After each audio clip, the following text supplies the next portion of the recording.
Asja me siin passime, sääsed söövad, jäämegi siia metsa elama või? Tuleb kannatlik olla. See on õige koht. Äkki õnnestub meil Ilvest näha. Seda verejäänulist kisklet.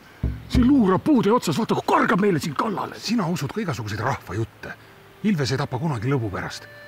Ilves peab jahti hoopis hiilides. Ja tead, kui armas Ilves välja näeb oma suurte pehmete käppade ja karvatuttidega kõrvade otsas. Mis tuttidega? Mina olen Ilvest näinud rohkem ikka kikilipsuga.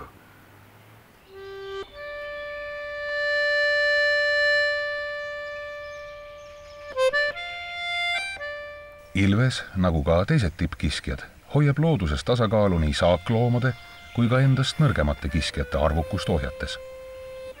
Kuidas metsakass elab, sõltub ta peamisest saakloomast, metskitsest. Kui kitsi jääb haiguste või üleküttimise tõttu vähemaks, pole pikka iga ka ilvestel. Sobivate elupaikade vähenemine või jahindus ei tohiks teadlaste arvates kiskjale saatuslikuks saada. Niisugune mets on nagu tüüpiline koht, kus ilvesel meeldib olla vähemalt päevasel ajal.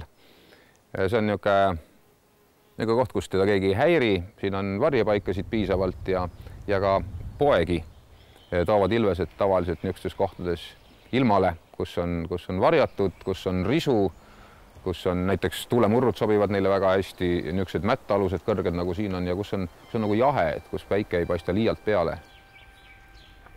Ilvese levikuala ja asustustiheduse poolest on Eesti Euroopas esimene. Mujal on ta range kaitse all.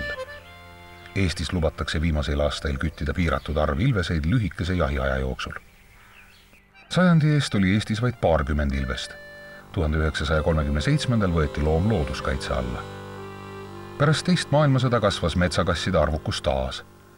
Et neid hakati uuesti küttima, jäi 60ndate lõpuks alles vaid 60 isendit. Ilvest kaitstakse rangemalt selle sajandi algusest ja praeguseks on selle kiskja arvukus viimase 100 aasta suurim.